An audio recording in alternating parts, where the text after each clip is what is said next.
abantu nti fight ya Golola egenda kubanzibu nnyo kubanga tugume ajjukire entiisa eri kati entiisa eri agenda kuba atya nnyo which is normal jaja kuba atya nnyo nga buli kaseera alowooza nti fight eri bayinza omuddamu n'akuba punch so we expected him okubanga akwata ng'era tagolola gap era bukyabadde era Golola namugambye nti fight eno ejja kulonginga togezaako nnyo musula kubanga ne bw'anaabanga agudde ajja kuja kuzanyisa bubi kuba amanyi nti buli onoomusembera kubanga what is it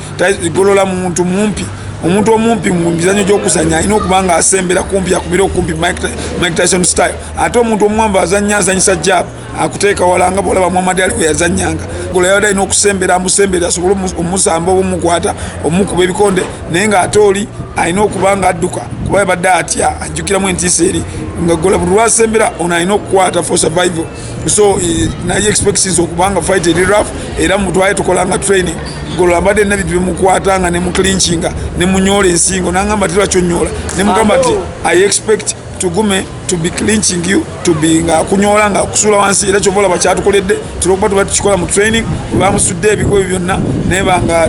teyabadde nti bimukosa nnyo kumukoya era